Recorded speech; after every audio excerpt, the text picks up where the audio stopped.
common sense recap of the day's biggest stories. It's John Catsimatidis and Rita Cosby. Katz and Cosby on 77 WABC. Tell me lies, tell me sweet little lies. Tell me lies. Well, Washington. Congressman King, you were in Washington for 28 years.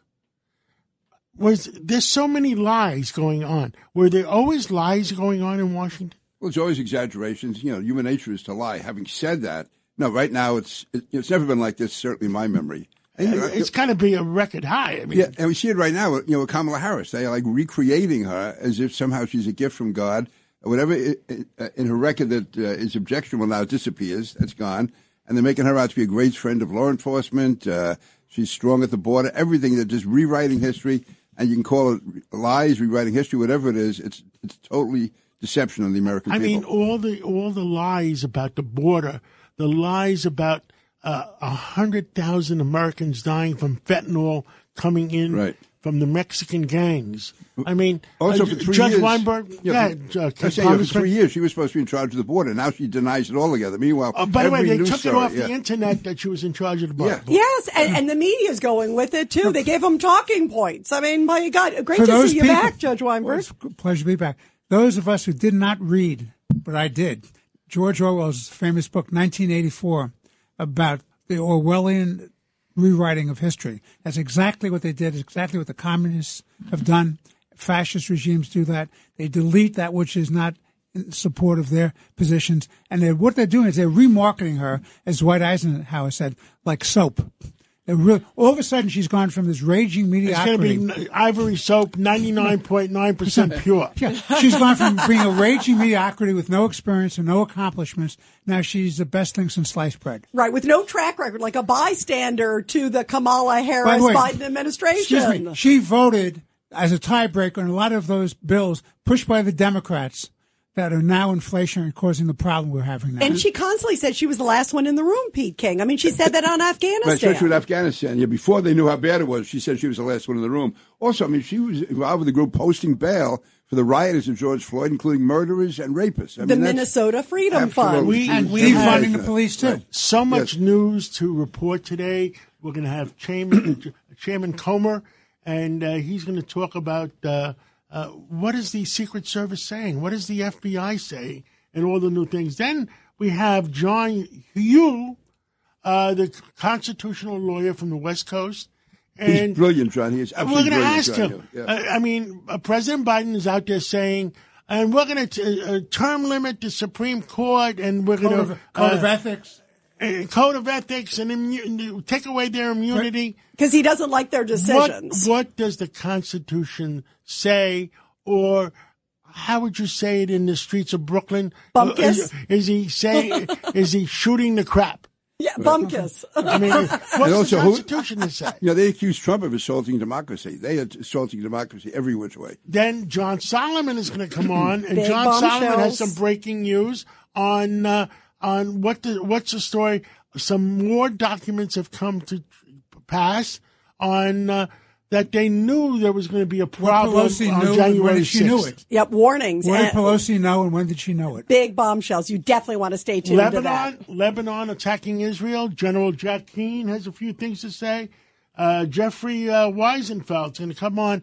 Turkey, out of the clear blue sky, says, well, we're going to invade Israel to protect the Palestinians. Where does that crap come from? It's a mess. It's a mess. And they're seeing vulnerabilities right now, And then, John. 5:45, Bill O'Reilly. Nobody hang up.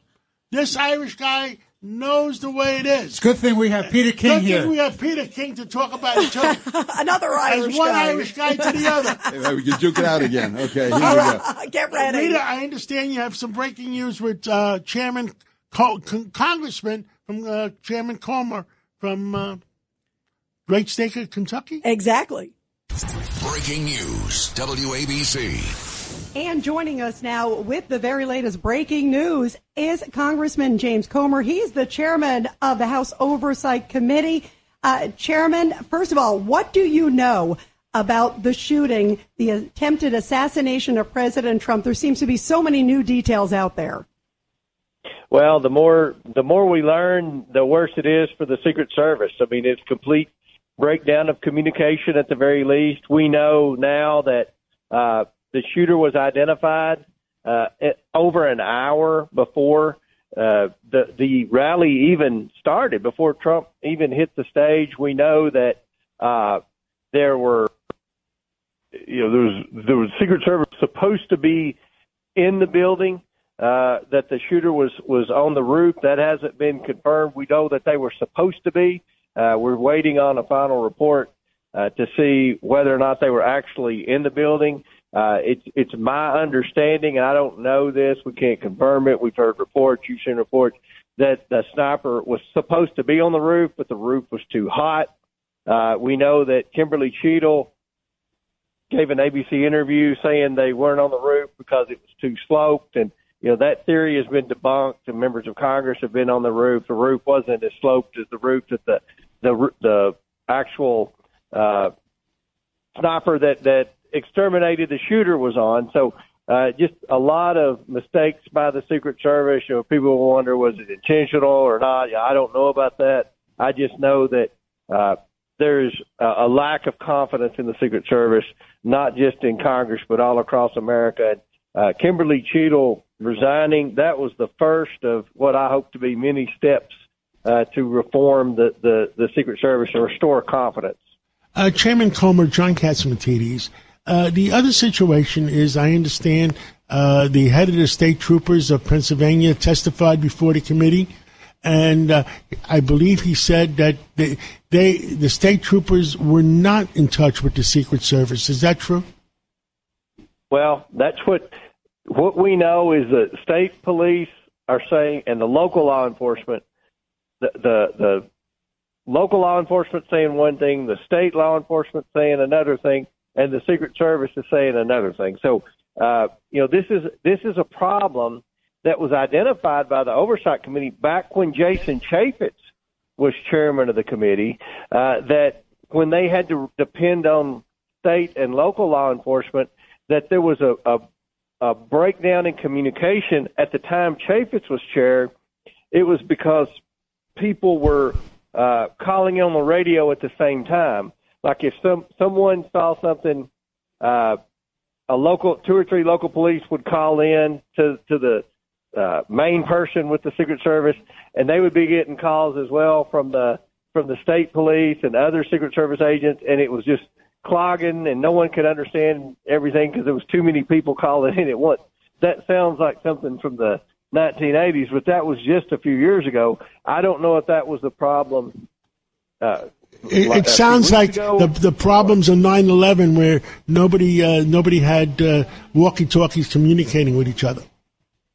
Well, if they had walkie-talkies when Chaffetz was chair, they determined that they were all calling in at the same time, and no one could understand what they were saying whenever there was an emergency or something. So, you got to have a better system, and it doesn't look like the problem that was identified by the Oversight Committee a decade before I ever came to Congress has ever been solved. And you would think with the technology today there would be an easier way, but we know without a shadow of a doubt that suspicious person was identified by multiple people hours before the shooting occurred. And in today's report, if we did a report today, which Johnson appointed that task force, so they're going to lead the investigation, I assume, but at some point the House Oversight Committee has legislative jurisdiction over the Secret Service, so we're going to try to pass some type of reforms there when we hear from this report. But why don't have we? We're on limited time. Have we found out what information we have from those encrypted numbers that he called in New Zealand and in Germany and in Brussels? I mean, Brussels is the headquarters of all the spies in the world. Right.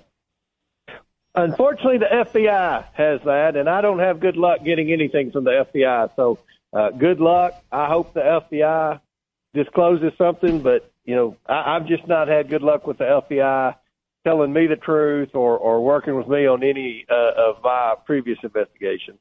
Congressman, real quick, do you believe that there's much more to the story than meets the eye? I mean, it just still seems it's a 20-year-old guy. You got the encrypted messages.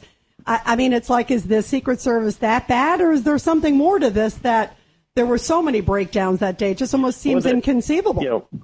The Secret Service there was a huge breakdown with protecting the president, and that's a problem that's been building quite some time. Now we've got the investigation of the shooter, and was this coordinated? Were there multiple shooters? What I would like to know, where did the shooter get the money to buy his drone? He had overseas accounts. I would love to know about those overseas accounts. Unfortunately, the FBI is in charge of that, so who knows if we'll ever get the truth or not. It depends on if you have confidence in the FBI, and I do not. But there's a lot of questions about this shooter that I think need to be answered. It's just hard to believe a young kid with a minimum wage job had the means to purchase all of that expensive equipment and then figure out how to make that bomb. I mean, that's now the bomb. Did he make the bomb? I mean, there was somebody that made an accusation that if he was after he made the shots and killed the president, then he was going to get in his car and somebody was going to blow it up. Well, who I want to know what kind of grades the kid made. I understand he was an average student. An average student couldn't have made that.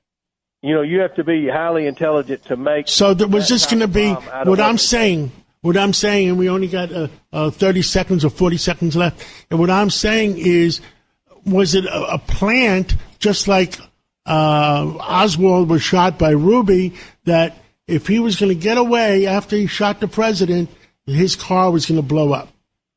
Yeah, that's possible. I don't know. Unfortunately, the FBI is in charge of that investigation. Well, please keep us posted. Keep us posted. Wow. Stay on top of it. The American people deserve to know the truth. Absolutely. Thank you so much, sir. Thank you, Chairman. Thank you. Thank you so much. Thank you.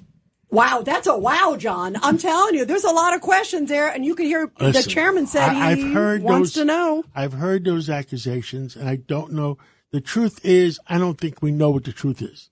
I do know that Comer's made a very good point. Where does a young kid like that have the ability to have resources, overseas accounts, and to buy this equipment? On minimum wage, where do you have the money to buy that equipment? I mean, really?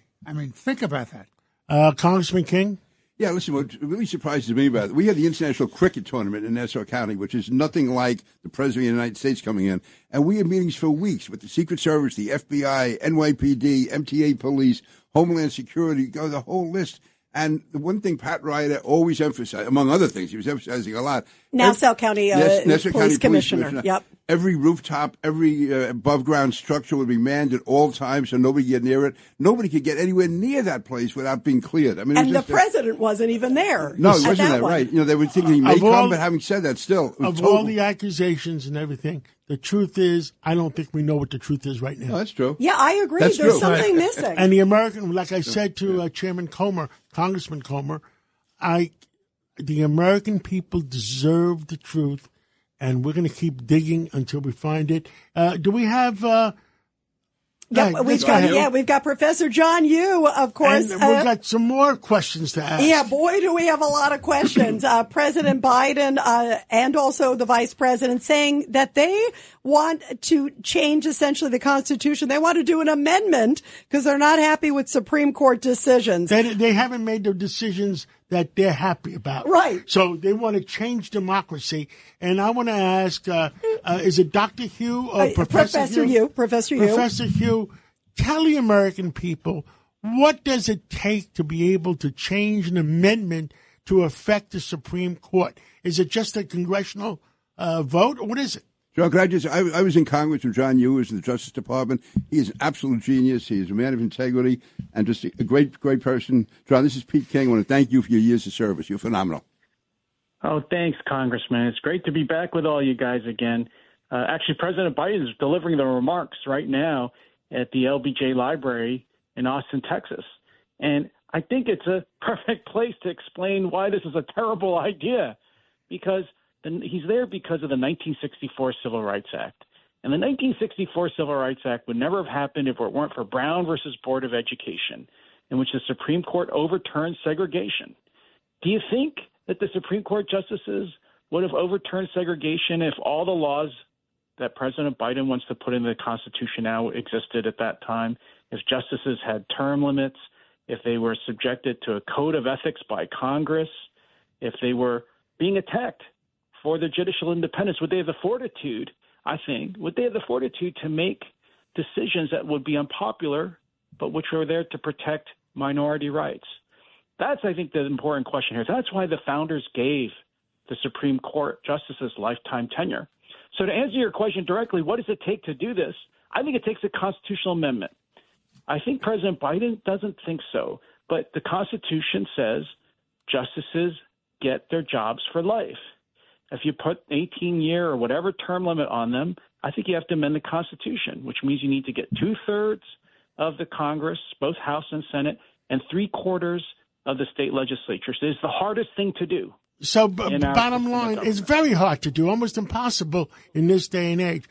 So bottom line is he's smoking. Blowing smoke. He's blowing smoke. Well, John Yu, it's Richard Weinberg. Good to talk to you again. Judge Weinberg. That's right. Professor Yu, Judge Weinberg. Good to talk to you again. So yeah, great to hear from you. So, John, what you have here is another political gambit. All he's doing is making noises to have an issue. So one of the campaign planks of the Democratic Party is to attack the Supreme Court of the United States because they don't like their decisions. Isn't that what this is all about? I think it's all about the decisions. If the Supreme Court hadn't decided Dobbs, which sent the question of abortion back to the states, hadn't decided the Trump immunity case, which I think was triggered by this over-aggressive special counsel, then I don't think they'd be talking about this. And I don't think this is something Republicans do. Republicans didn't like the Supreme Court deciding in favor of gay marriage, but you didn't hear Republicans talk about imposing term limits on justices or subjecting them to ethics reviews. I think this is really an example, I hate to say it, of a progressive agenda to attack our other institutions, like getting rid of the Electoral College, adding more states like D.C. to the Senate, getting rid of the filibuster, and now attacking judicial independence, which is our last line of defense for the Bill of Rights and our constitutional liberties. In addition, the other thing he's trying to do is give the students the student loans. John, I want to raise this. Go ahead, Judge. John, in today's Wall Street Journal, one of the lead editorials talking about, Biden's been trying to give away free money to buy votes by waiving the debt. Now you have the Secretary of Education of the United States writes a letter on governmental letterhead attacking the Republicans for not supporting his initiative. Isn't this a violation of the Hatch Act? And explain what Hatch Act is. We know what it is. I just heard about that, and I was surprised he did that. So the Hatch Act says that if you work for the government, you're not allowed, when you're working for the government, to engage in partisan political activity. And the idea behind that is you don't want people in office abusing their powers to get like a Democrat or Republican reelected. And so, if cabinet secretaries are not supposed to make political appeals.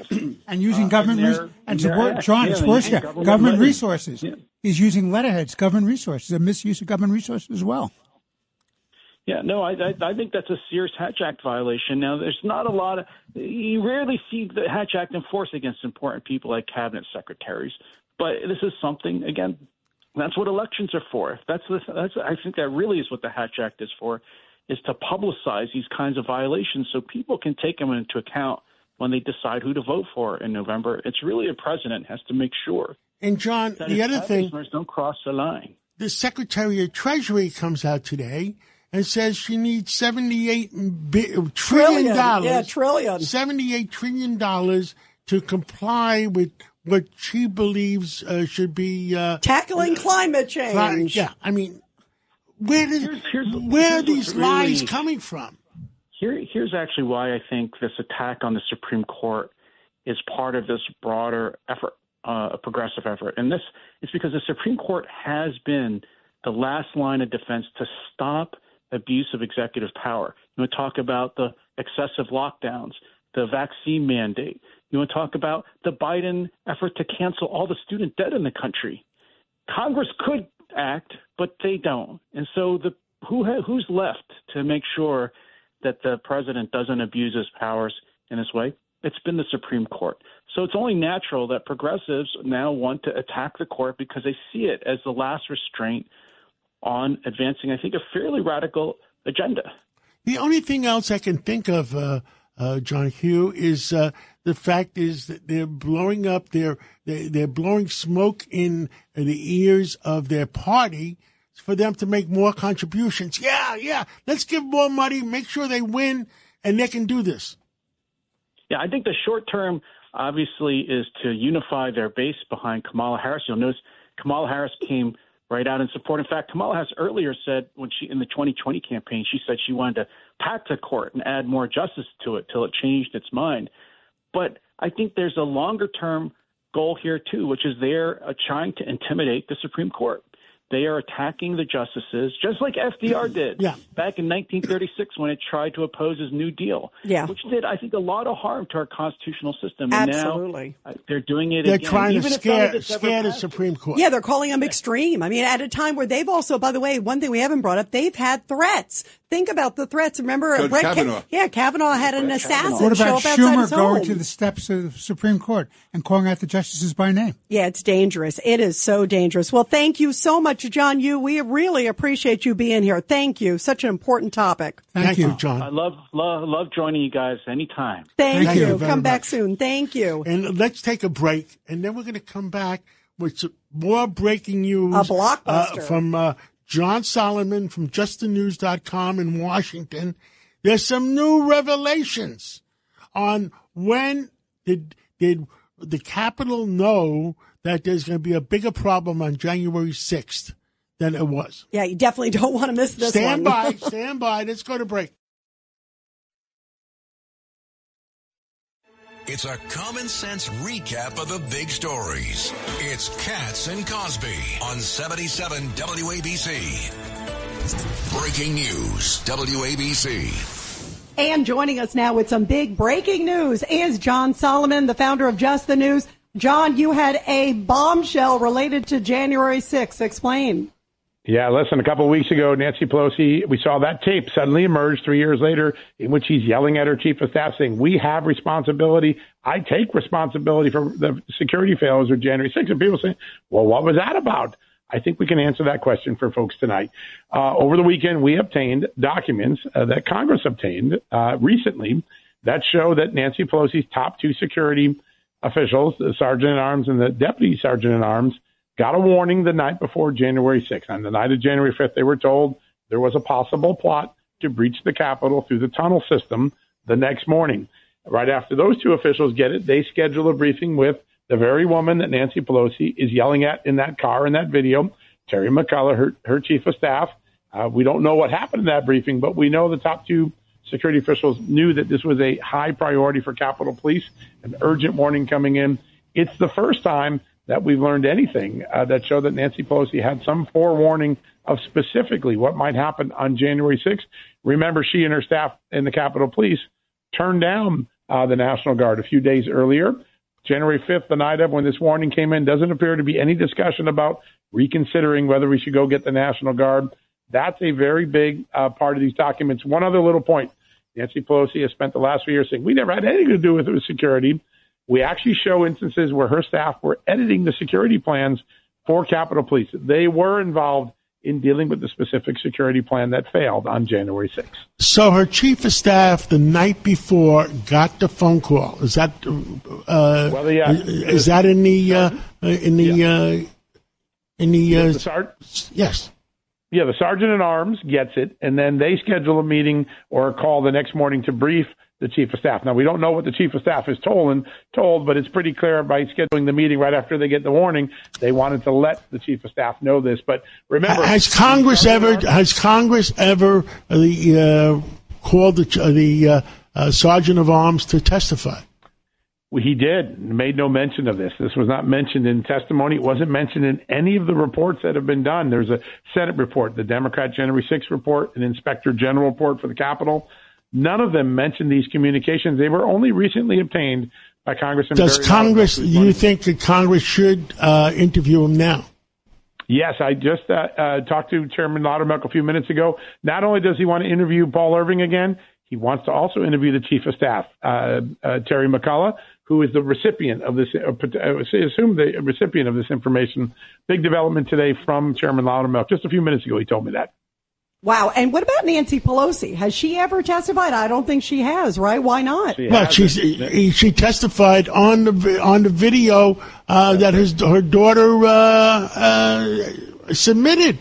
She said that if this was wrong, if they would have told me, I would have done something about it. Right. It's on the video, but it's not under oath. That's just the video obtained by the daughter. Well, to me, that's her voice. Yeah, that's her. I agree, John. But has she done it officially? Case closed.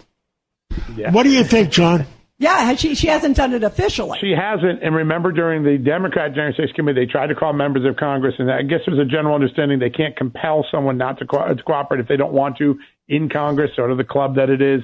So Pelosi may never be compelled. Maybe she'll volunteer. But I think John's right. The most spontaneous statement she made is in the car with her daughter filming, and she says, we have responsibility. I take responsibility for not having them prepare for more. So either she was told and didn't do anything about it. She took responsibility. She said it in her own video that it happened. And all these people still went to jail. Yeah. And we still have very little accountability for the security failures that occurred that day, which are now more voluminous than we ever knew. Wow. John Solomon, these are bombshells. Please keep us posted. This is enormous stuff. And boy, we need to get to the bottom of it. We need to get her under oath. Thanks so much, John, very much. Thank you, guys. Rita, that's a great interview. Let's replay again for the people who never heard it, that what Nancy Pelosi said on videotape to her daughter that was filming it and to her chief of staff in the car. Let's replay that. Why weren't the National Guard there to begin with? They thought that they had sufficient That resources. is not a question of how they have. They don't know.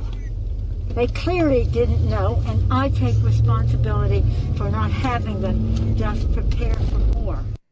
Wow. Yeah, I take responsibility. And now with what we just You don't heard need from to John.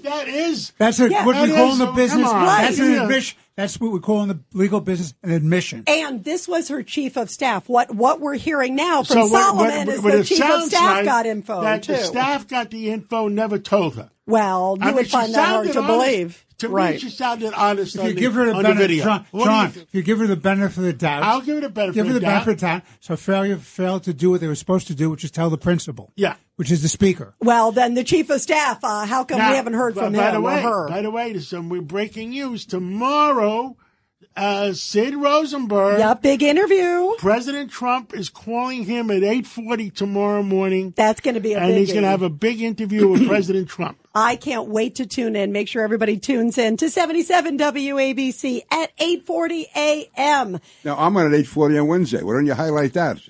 Who's more important, me or President Trump? Well, President Trump. He's the warm-up act for you, right, Pete? He's warming up for you, That's right? right, he's Okay, right. good. That's the warm-up Okay, act. what do we got, Rita? Give me some hot news that Goya sponsors. It's the top news of the day, sponsored by Goya. Here's Rita Cosby. Well, here are the big Goya headlines. As you heard, President Biden is proposing term limits for Supreme Court justices because he doesn't like their recent decisions. He says that he will push for a constitutional amendment to override the High Court's recent decision that the president enjoys some immunity for official acts. That seems like slim to none. House Speaker Mike Johnson and House Democratic leader Hakeem Jeffries are announcing the 7 Republicans and 6 Democrats who are going to make up a task force to investigate the attempted assassination of former President Trump. And finally, Vice President Kamala Harris is close to choosing her running mate. Michigan Governor Gretchen Whitmer told CBS Mornings that Harris will likely make that decision in the next 6 or 7 days. Whitmer is co-chair of Harris's presidential campaign. And those are the hot Goya headlines of the day.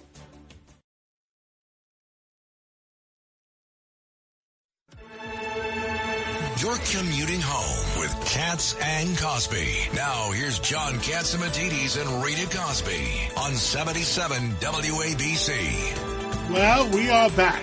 And I understand General Keane is on. We want to bring him back, Rita? Absolutely. Joining us now is the great General Jack Keane. Of course, you can see him on Fox News. He's also the former Vice Chief of Staff of the U.S. Army.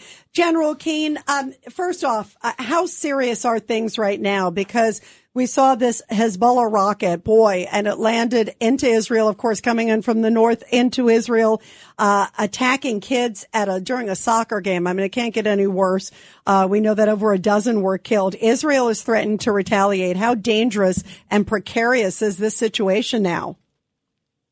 Yeah, well, certainly it is. I mean, so our audience understands the Hamas attacked, obviously, we all remember on October the 7th, but Hezbollah attacked on October the 8th and has literally attacked every single day since then, delivering over 6,000 rockets and missiles and countless number of mortars and artillery, so much so that 80,000 Israelis who live in northern Israel, close to the Lebanese border, have had to give up their homes, and the kids can't go to school. In fact, they're not even going to open school this coming school year as a result of what's taken place. 80,000 Israelis are without their homes as a result of this continuous bombardment. Here's the concern. Israel, within their rights to conduct a retaliation attack, certainly to prevent, the intent would be the Hezbollah ever repeating something like they just did and the horrific and barbaric nature of it. But also Hezbollah has somewhere in the neighborhood of 130,000 plus rockets and missiles, but lethal long-range missiles to include ballistic missiles, all provided by Iran. They can reach any town and any city in Israel. The concern has always been Hezbollah for almost a year now has excluded their attacks from Israel writ large. They have focused their attacks in northern Israel. The concern would be after the retaliation attack that Hezbollah would begin to escalate the war and start attacking major cities with the lethality and the range that those weapons suggest. That would be very challenging for Israel, and they would return with significant comprehensive air power and likely ground forces as well. So that is the concern, that this could lead, obviously, to an escalation of the war. General Keane, John Catsimatidis. Well, it looks like the excess money that Iran has made on the oil since President Biden shut down the pipelines, made oil the enemy of the people, and the price of oil went from $50 to $100 a barrel. Now, right now, it's like Brent is like 88, 90. I'm not sure. But he allowed Iran to go from 400,000 barrels a day, where President Trump had the budget, to 4 million barrels a day, and made them a quarter of I understand, $250 billion. And they used their extra money as play money to hire Hamas, to hire Hezbollah, and to hire the Houthis. Now, the Houthis have the Suez Canal closed and the Red Sea closed. Why hasn't the commander-in-chief cleaned them out? Yeah, I mean, obviously the principal country that's been buying that oil has been China, so they've been financing this. And the first month, John, of the Biden administration, secretly, not advising any member of Congress, the Biden administration pulled away from the Trump sanctions on Iran. This is January, February of 21, after assuming power on Inauguration Day. And they did it and told the Iranians they were doing it as a major concession of good faith so that they could return to the nuclear deal. And that was a failed deal in 2015. It was failed when Trump walked away from it in 2018, and it was still failed when they tried to renegotiate it. This strategy that they've had, John, has backfired on them miserably. It is a direct relationship with this diplomatic appeasement strategy and making concessions to Iran from the very beginning, and the fact that Iran has operationalized all of its proxies, they're flush with money, they're flush with missiles and rockets, and they've created this ring of fire around Israel with the confidence that now they're in a position to really put Israel back on its feet, to put the people of Israel at risk so they may not want to live there anymore and raise their grandchildren and their children. So when Prime Minister Netanyahu talks about this as an existential threat to destroy the state of Israel, this is real. And the extension of that is Jews writ large. And that is what is at stake here, and we have to remind ourselves what is actually taking place here right before our eyes. This administration has no spine to deal with Understood. Iran. And inflation would have gone down if we cleaned out the Red Sea and cleaned out the Suez Canal, because oil would be $10 or $15 or $20 cheaper a barrel. And that is part of the inflation. That's why interest rates are high, and because of inflation. And we're creating, how do they say it in Brooklyn? We're creating our own banana peel. Yes. Well, I hadn't heard that one before, even though I'm a New York City kid, but I lived on the other side of the river. Jack, I'm looking forward to our lunch together, and I'll see you real soon. Thank you. You got it. Thanks, General. Give me some breaking news. Breaking news, WABC. I just got a text from Constantinople. I understand the ecumenical patriarch, who sits on equal ground with the Pope in Christianity, made a statement on the Paris opening show. Yes, Rita? yeah. And boy, there's been a lot of controversy about the sort of blasphemous, as people see it, the Last Supper. Here's what he said. The Olympic Games are a premier sporting event which attracts the interests of millions of our fellow people from every corner of the globe, and their opening ceremony is of great importance, and it serves to highlight the history and culture of the host country and to spread positive messages globally. And he says it's with great sadness that we watch during the ceremony insulting performances about Christianity and the Holy Gospel. And again, coming from the ecumenical patriarch. Bravo to him. Attack on religion. John, can you imagine if they portrayed Muhammad as a drag queen? They would shocking. be burning. They would be burning cities. They would be shocking. Now, we have with us Jeffrey Weisenfeld, who is going to talk to us about Turkey threatening Israel that they want to defend Palestine and go in and invade Israel. That's frightening. Bring him on. Bring Jeffrey on. And joining now is Jeffrey Weisenfeld. He, of course, is with Bernstein Private Wealth Management. Jeffrey, how concerned should we be about Turkey now, given all the dynamics we just heard about? Well, we should be very concerned about Erdogan and Turkey, not because of the reasons that most people are concerned about, namely the likelihood that he could invade and accomplish an invasion without maybe even the destruction of Turkey is unlikely. First of all, thankfully, there are other alliances that have taken root in the area. We have the Abraham Accords, thanks to President Trump.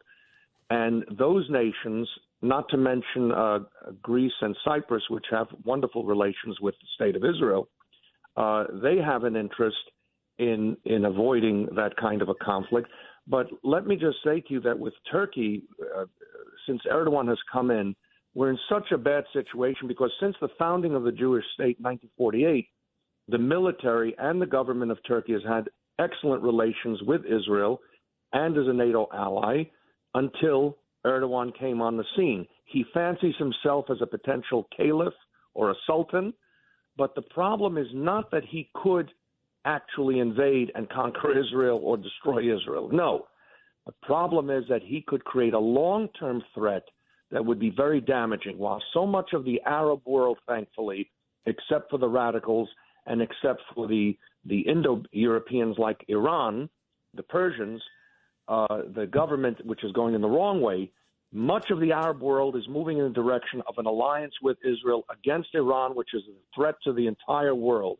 And what Erdogan is doing the Turkish people love the Jewish people and vice versa, but he's poisoning the young people.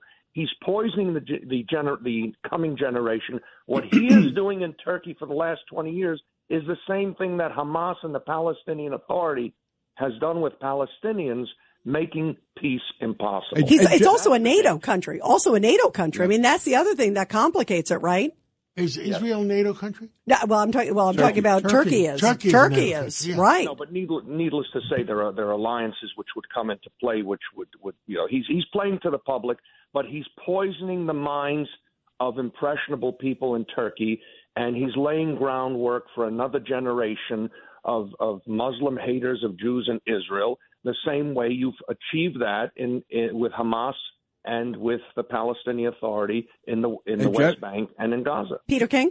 Yeah, Jeff, this is Pete King. Isn't Erdogan totally undermining the entire culture of Turkey? The whole idea of Ataturk, back to the 1920s, was that they would be multicultural, they would be non-denominational, and it was a Muslim country that was basically neutral as far as religion. It's absolutely correct. It's absolutely correct. The foundations laid by Kemal Ataturk are exactly that which he's undermining and trying to overturn.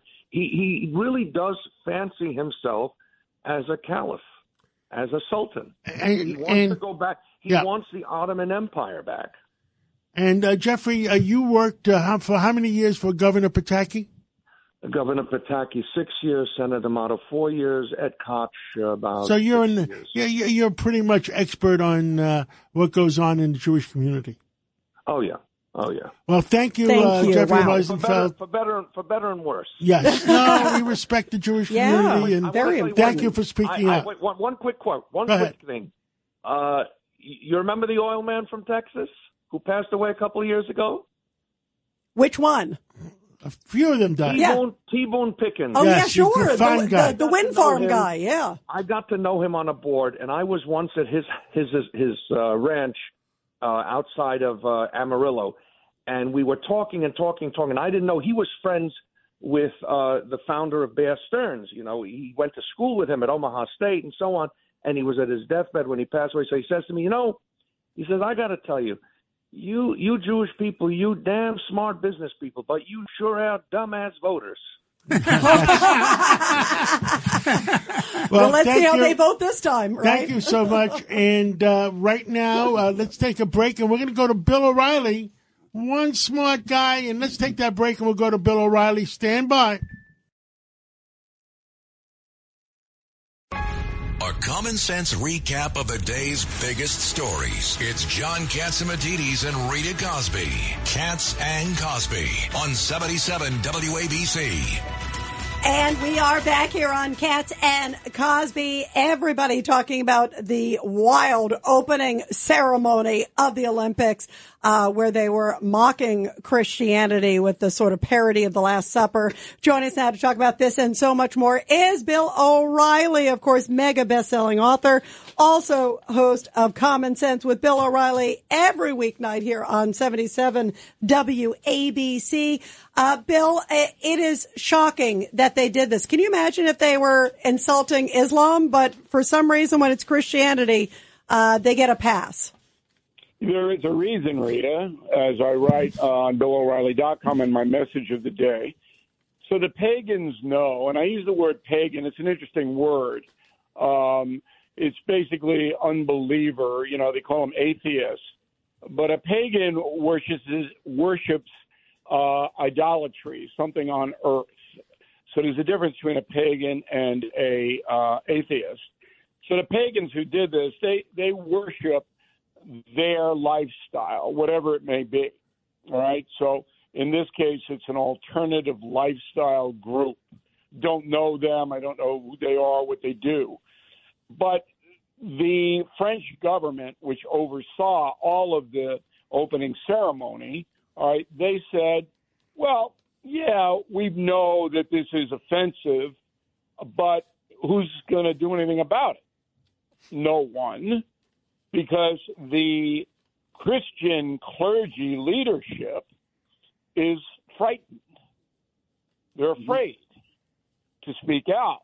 And the reason they're afraid has to go back to the pre-scandals. and that had taken away all moral authority from them, and they are timid. So in a situation like this, you would have thought that the Pope, one country over, would have said, this is really unacceptable to mock Jesus and the New Testament this way. And the French government, they wouldn't care, but that certainly would bring some kind of heat on them. And, of course, their explanation is, well, we wanted to be inclusive. Okay, so, all right, we got now in every ceremony we got to have pagan displays? Is that what inclusivity is now? I mean, come on. So if you are a believer or a non-believer, you should know what's happening here, and that is the diminishment of people who do believe. If you are a faith-based person, the alternative people, not all of them, but a good number, hate you and want to demean you. And that's what this is all about. Hey, Bill, this is Pete King. Maybe it's just as well the Pope doesn't speak out, because I have no idea what he might say. He might say we have to accept one another. This is a good example of diversity. We have to keep an open mind. I haven't seen very much strong leadership coming from him at all on any issue. Why doesn't he just say this? Father, forgive them, for they know not what they do. Quote Jesus from the cross. But then say, this is wrong. And we, Catholics and Christians all over the world, know it's wrong, and we ask the French government not to insult us again. I just don't know if he would do it. I think Pope John Paul II would have, but I don't know if this guy would. Well, look, it doesn't matter to me what Pope Francis sees. It doesn't matter. I'm a Christian, and I'm a Catholic, and I respect the office, obviously, but he has an obligation as the leader of the Catholic Church, as does the Orthodox leader, the Jewish leader, to speak out when their religion is attacked. That's pretty simple. John, didn't the Greek... the Ecumenical Patriarch, yep. And I just got a lot of text, a lot of people heard it. The Ecumenical Patriarch out of Constantinople, who is equivalent in Christianity to the Pope, made a statement about 20 minutes ago. Yeah, saying it's wrong. It was insulting. Bravo. He just made an official statement. But you're right. The Pope's been, somebody who has been praising it is Jill Biden. Did you see Jill Biden said, our first lady, said, she loved it. How are they going to top it? I mean, what does that say, Bill? Well, I don't know if that's in context. I could be wrong, Rita.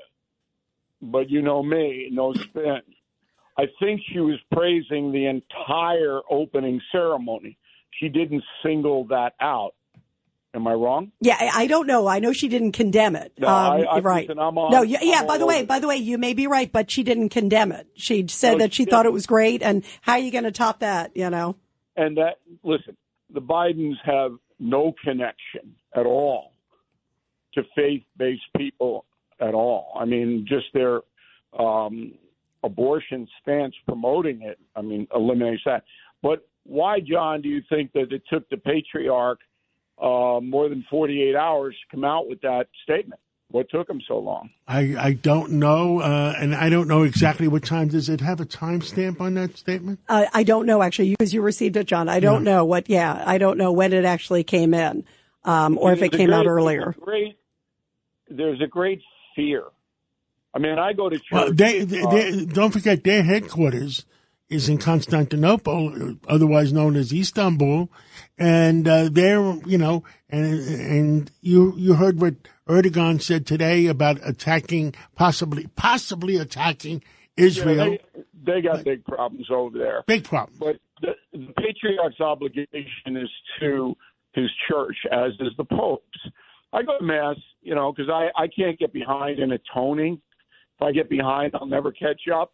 So I have to go every week, And I never hear, sermons connecting the Catholic faith with modern life. Never. Well, that's a big issue. The big item that I don't agree with the Catholic Church on is that their priests are not allowed to get married. And how did the priests be able to talk to family members if they don't have a family of their own? And it's not God's rule. It wasn't Jesus Christ's rule. It was a rule based on real estate that the Pope in the 12th century made. That he figured out that if none of the archbishops or cardinals owned real estate, had a family, then all the real estate will go to the Vatican instead of their family, and the church would no longer be a family business. That's actually historically true, but there are two other elements in it. Tell us. Because the Roman Catholic Church doesn't believe in divorce, they couldn't put their clerics up into that situation, or they'd have to leave the church, was number one. And number two, the theory is that a Catholic priest can't both raise a family and supervise the flock. So, look, to me, I was born, and for hundreds and hundreds of years, the O'Reillys and the Kennedys, that's my mother's side, have been Roman Catholics, and I'm loyal. But I understand the unbelievable fear that has taken over the Catholic Church worldwide. Yeah, that's sad. That is sad. Before we let you go, you also wanted to hit on Schumer and Biden real quick. Yeah, I'm opening up Common Sense tonight at 9 o'clock with Schumer being asked, hey, were you involved with moving Biden out of the presidential race? And he dodges I've never seen anybody dodge a question like that. And then the guy, Costa, the CBS guy, goes back and asks him a second time. He goes, well, I'm not going to get into it. What? You're not going to get into it? Come on. We elected you. I mean, I'm using the collective we here. But these guys, Biden, Schumer was up to his eyebrows in getting Biden out of there. Well, we'll be listening tonight at 9 o'clock, and I can't wait to hear it. And, Bill, thank you. Thank you for always coming up with common sense. Okay, guys. Thank you. Thank you. And what do we all stand for? Truth, justice, and the American way. God bless America, and may common sense prevail.